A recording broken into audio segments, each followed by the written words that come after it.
Today I'm going to get myself into a lot of trouble. It should be fun to watch.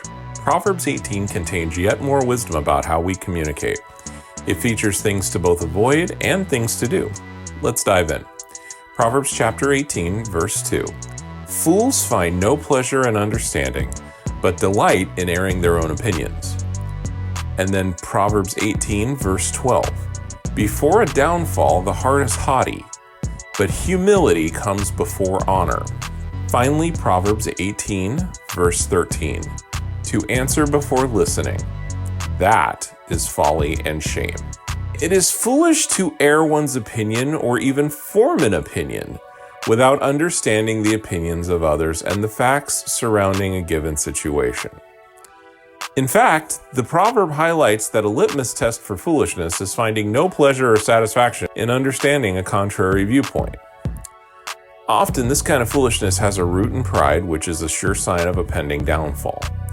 People who are wise and seek to understand often meet with honor from others in contrast. Someone who is operating in this level of pride will often go a step further, talking over others or answering questions and arguments without truly listening to and internalizing the view of another. I'm going to step on a lot of toes with this one, but it's important to draw a distinction between the Bible and Christian culture. This kind of verbal foolishness is too common in discussions about politics. Most of what passes for Christianity in public discourse today has nothing to do with the Bible or even Christianity in general. The way of wisdom looks far different than what we normally see.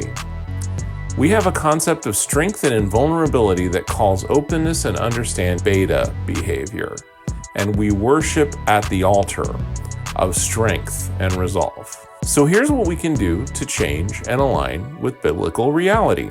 First, listen, understand, and be more curious than you are opinionated. What if you allowed other viewpoints to change your ideas? Understand you don't have to have the market cornered on being right. Listen to contrary opinions and seek to understand what drives them. Ask a ton of questions. Poke on premises. Be curious and completely open to other ideas. See if maybe you respect the processes that lead to those ideas. It is strength to listen and moderate your views, not weakness. Secondly, don't think of your next point, rebuttal, or counter while someone else is sharing. Instead, listen with an open mind. Drink in their thinking. Take notes on what's shared. Don't interrupt. Silence for a moment is okay. Ask questions about what is shared and explore the other viewpoint instead of stating your own. Respond when you've taken a moment to truly understand and can add something. Finally, and most importantly, check your heart. Are you operating in pride? Are you so confident you're right that you feel it's unnecessary to hear any other opinions or consider anything different? Do you esteem principle over people? Do you prefer ironclad rules? Are you obsessed with righting cultural wrongs? Do you have a sense of moral superiority and the high ground? That type of behavior and mindset is revered as confidence and leadership today, but in biblical reality, it's considered foolish. And foolish pride always precedes a dramatic failure.